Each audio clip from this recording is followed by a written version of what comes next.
esconde la materialidad de las cosas, las marcas, los objetos, las construcciones, la vida, la muerte, la textura misma de la Argentina. Eso es lo que parece mirar Rodolfo Enrique Fogwill, para después escribirlo. Aquello que él usaba como para mostrarse, de nuevo, pendenciero y ególatra, era lo que más me atraía. Sabiendo que nadie puede ser todo el tiempo Fogwill, ¿no? Así como el primer flash y el más fuerte, haber llegado a Los Pichicieros.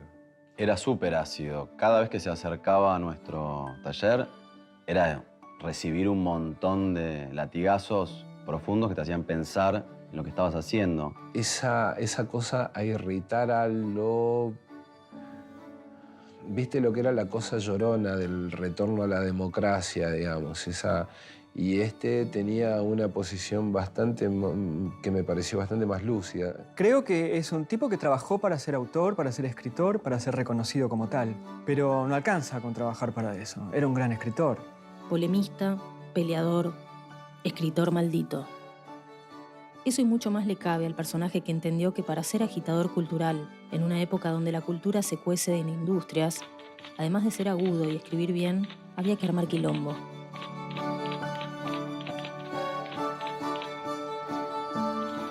Desde las entrañas mismas de la sociedad de consumo, y con la fuerza de sus poemas, cuentos y novelas, Fogwill, uno de los escritores argentinos más singulares y potentes de los últimos 30 años.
Escribo para no ser escrito. Sí, pero creo que sí, al margen de que es un eslogan bastante bien logrado, me parece que es cierto, en mi caso. Escribo para sentirme más dueño de mis actos que si leyera o si obedeciera a los estímulos del mundo, ¿no?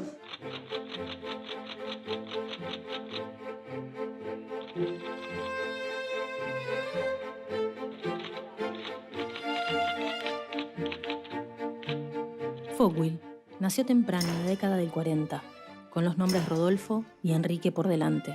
Parece que fue precoz, salvo en publicar, pero para eso falta. Mientras tanto, Fogwill tiene su primera bicicleta a los 4 años, libros a los 6, lee desde antes y muy temprano, y algo ya escribe. Hice el catecismo anticipado 2 años antes, porque yo iba a la escuela adelantado, con 2 años de antelación. Así que creo que fue a los 8 años, había que hacer un regalo a la Virgen, y entonces algunos regalaban una oración, otros una flor, yo qué sé. Y yo escribí un poema a la entronización de Nuestra Señora de Fátima en la parroquia del Sagrado Corazón de Quilmes. Rodolfo Enrique sobresale por su inteligencia y por la información que acumula leyendo las selecciones de Reader Digest. A los 10 ya es ateo. A los 13 tiene una moto. Y 2 años después, su primer registro de conducir, que es falso. Desde chico lo mandan al agua por un tema motriz. Nada y nada, en piletas primero, y en el río después. Es ahí donde se aficiona al remo y a la navegación. A los 15 tiene su propio velero y su primer máquina de escribir. A los 16 ya fuma. Para la época es normal. Su madre también fuma mientras maneja. Eso sí, no es tan normal en aquellas mujeres de Bernal. Su padre, especialista en vacas y chanchos, le presta sus puchos para que dañe los retratos de Perón. Adelantado, Fogwill empieza medicina a los 16, pero después cambia. A los 23 ya es sociólogo y da clases en la universidad. Una vez le pregunté a él cuándo había empezado a escribir. Pregunta idiota que uno le hace a una persona cuando estás tomando un café entre entrevista y entrevista o entre charla, qué sé yo. Bueno, ¿cuándo empezaste a escribir? Y él me dijo que escribió toda su vida. Le digo, bueno, pero ¿cuándo empezaste a escribir? Dijo, no, yo empecé a escribir toda mi vida. Y era una charla de sordos o de dos personas que hablan en otro idioma, porque si yo le insistía, bueno, pero ¿en qué momento empezaste a escribir? Yo escribí toda mi vida. Y le decía, bueno, pero todo el tiempo escribís. Y la insistencia mía por ahí resultaba un poco molesta. Él decía, cuando yo escribo un informe para una empresa, estoy escribiendo. Yo creo que él realmente sentía eso.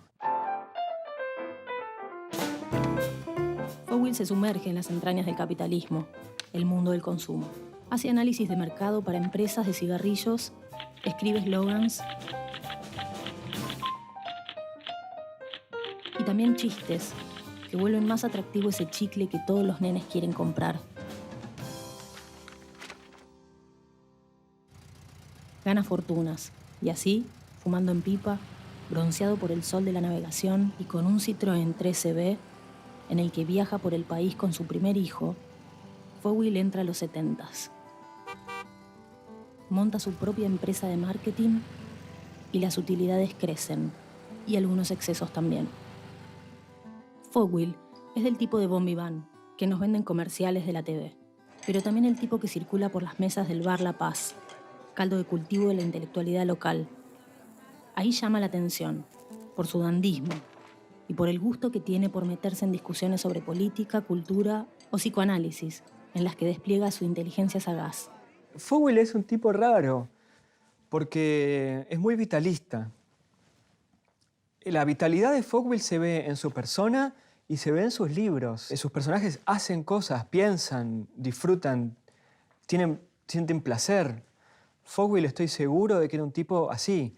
Y el mundo de los libros, el mundo de la paz, la Bohemia de la Paz, era un mundo un poco más depresivo. Muchos aprenden que Fogwill puede ser hiriente y también escandalizar. Se lo conoce como Quique o directamente el loco Fogwill.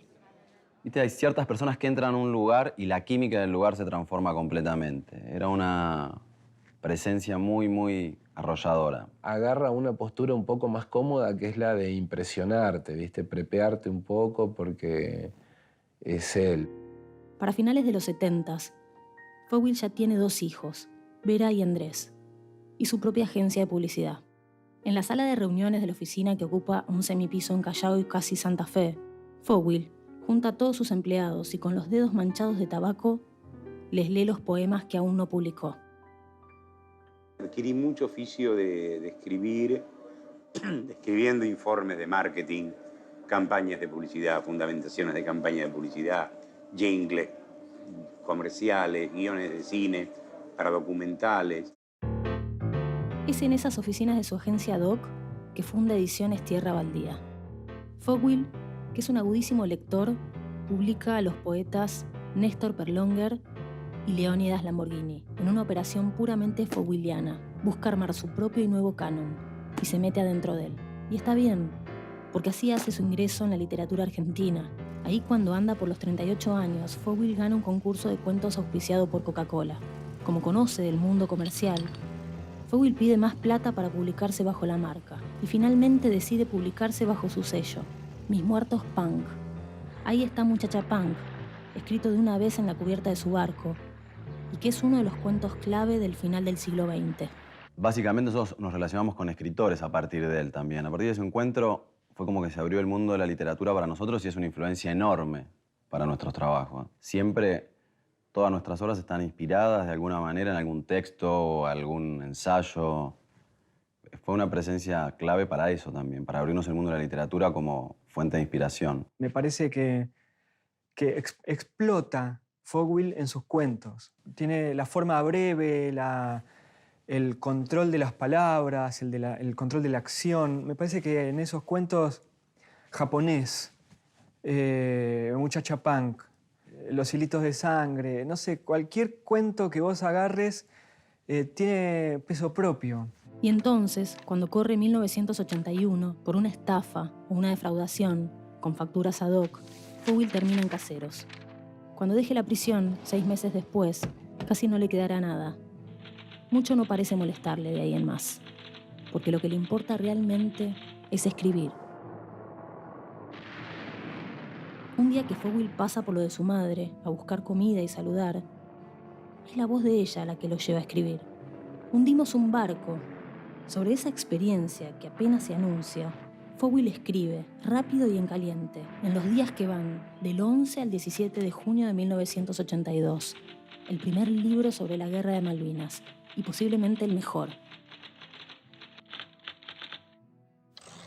Pero, por ejemplo, Los Pichiciegos me parece una novela que es una experiencia, que está buena. No hay ningún motivo más para leerla que la novela en sí misma. Esa cosa que él describe, que ha escrito, lo escribió en 3 días, que no sé si es verdad, también es un fabricante de mitos constante. Se puede traspasar también a la lectura de ese libro. Vos estás metido en ese libro, te lo devorás muy velozmente y te lleva a la situación de Malvinas de una manera muy, muy especial, te hace pensar en todo lo que fue. Sin embargo, en 1983, la primera edición de Los Pichiciegos no llama mucho la atención. O mejor dicho, los tiempos han cambiado y ya nadie quiere recordar Malvinas. Y esa primera edición se vende poco y nada. Cuando él publica Pichiciegos, lo publica con Divinsky, y el libro no se vende. Y Fogel estaba recaliente con Divinsky, porque el libro no se vendía. Y lo que decía es que Divinsky no estaba haciendo nada por la venta del libro. Y en realidad es un libro que sale en el año 84, cuando la gente no quiere acordarse de la gesta de Malvinas. Cuando no quiere acordarse de la gente que fue a la plaza a apoyar a Galtieri. Digo, Fogel lo que hacía era decirte un poquito, no te olvides quién sos, no te olvides qué hiciste. Todos tenemos miserias. Mientras tanto, durante esas primeras horas de la democracia, Fogel sistematiza su beta de polemista feroz. Con su nombre o una variada lista de seudónimos, publica intervenciones espinosas que rompen los modelos del sentido común. Puede postularse contra el aborto, hablar mal de escritores exitosos o quejarse de que el alfonsinismo funciona como continuismo del gobierno militar. Disecciona la herencia semántica y cultural del proceso, y ahí nomás entiende que llamar la dictadura militar oscurece su carácter de esa oligárquica financiera multinacional. Se gana así no solo el odio de los alfonsinistas, sino también de muchas de las buenas conciencias del mundo literario e intelectual. Entonces, en los 80, Fogel intenta ocupar esa figura, ¿no? El rol de aquel que dice, che, no se laven todos las culpas. Y todos es todos. Todos no son solamente los dirigentes políticos, toda la sociedad.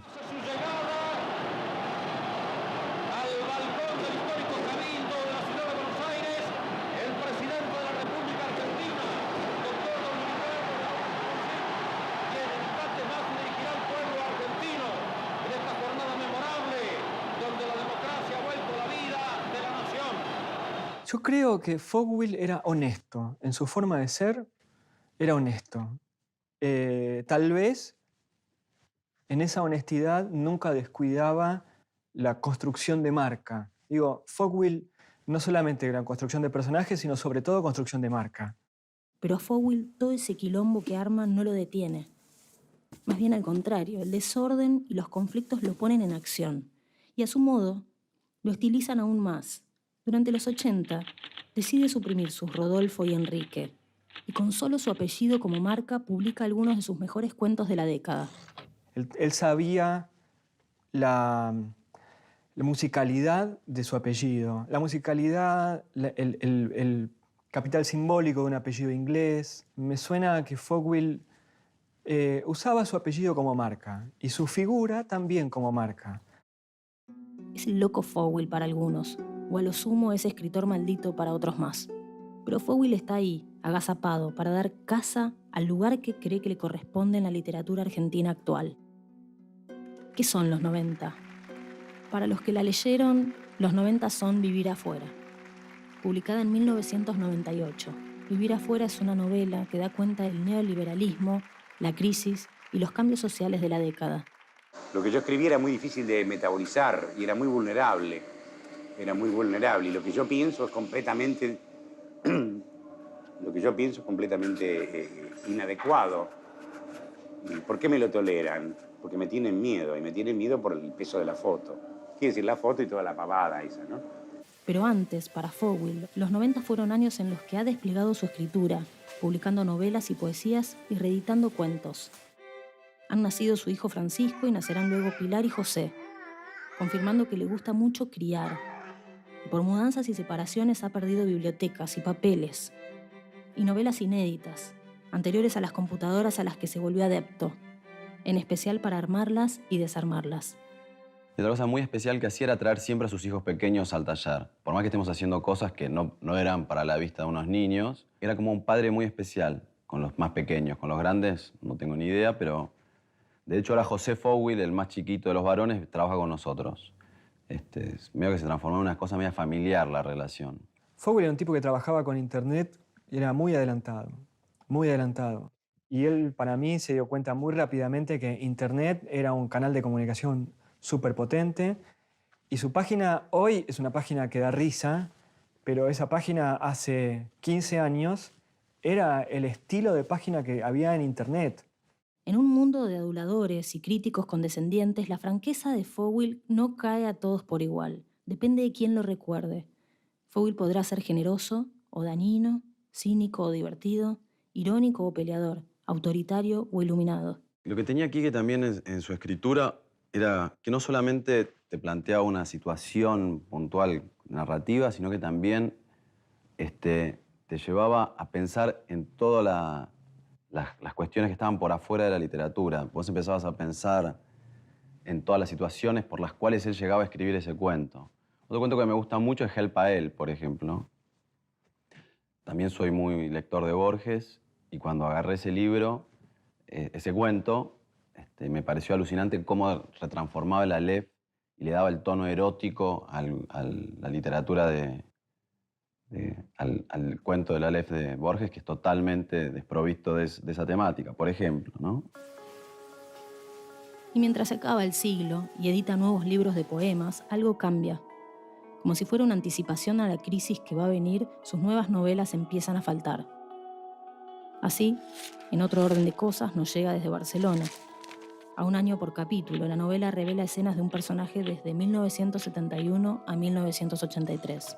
Desde esa biografía personal, Fogwill es capaz de narrar las mutaciones políticas y culturales sin la obviedad de la denuncia ni el recuerdo fangoso, en uno de los libros más sutiles sobre la dictadura que se encuentren por ahí.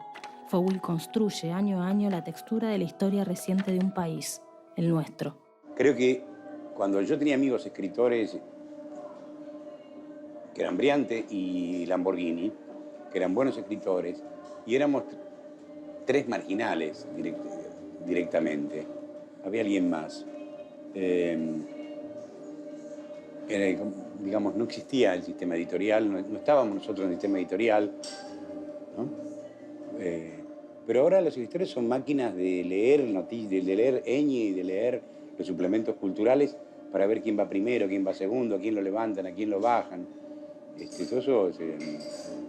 Todo eso deteriora, digamos. Mejor sería no tener amigos escritores. Lo mejor sería, ¿sabes qué? Tener amigos ricos. Voy a decir una guarrada, pero Fogwill te entretiene.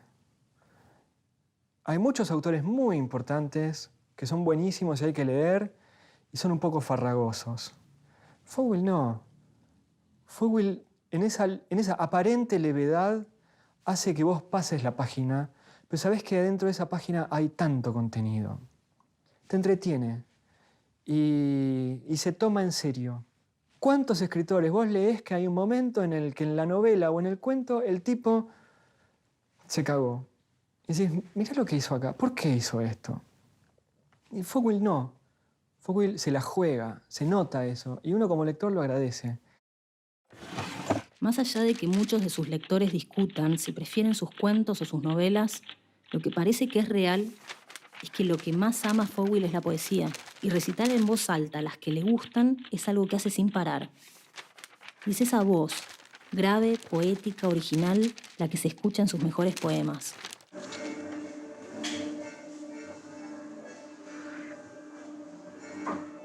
Te voy a leer un poema del último libro, Últimos Movimientos, que se llama, poema del año 2002, se llama Llamado por los malos poetas. ¿Qué tal el sonido? ¿Entra bien así?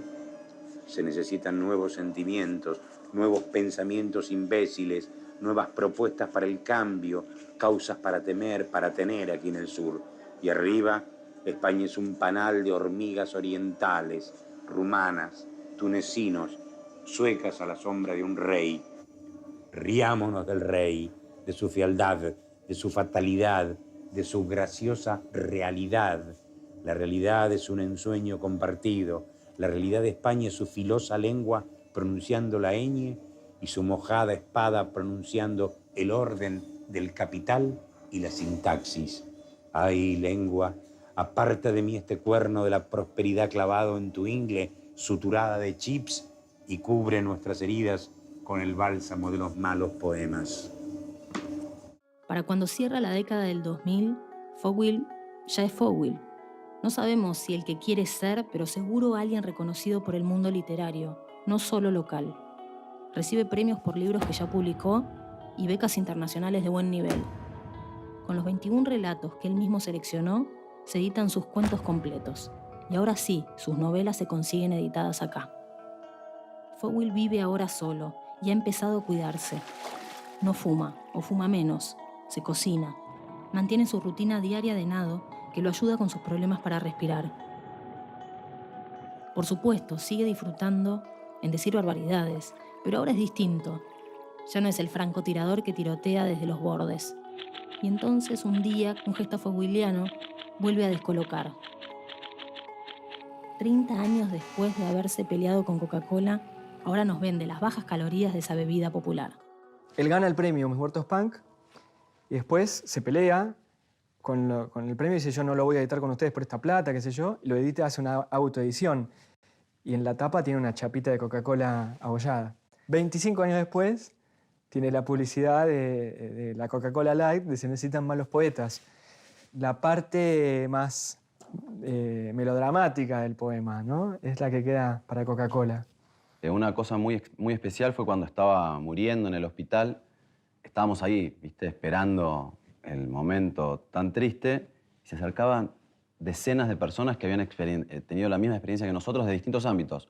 No solo de la literatura, de las artes, cineastas, de todo tipo. Era una persona súper generosa y un súper hombre en algún punto porque sabía de todo. Era un tipo que tenía noción sobre miles de temas, información muy profunda sobre un montón de cosas. Qué sé yo, era una persona súper especial. Para agosto de 2010, y unas semanas después de un accidentado viaje a un festival de literatura en Montevideo, donde se siente maltratado y pasa frío a causa de una mala organización, suspende su presentación en la Feria del Libro de Tandil y se interna en el Hospital Italiano de Buenos Aires. No puede respirar, apenas unos días después, muere. Lo velan en la Biblioteca Nacional, familiares, escritores, amigos y lectores lo despiden bajo la música que él mismo, Fogwill, se dedica a escuchar.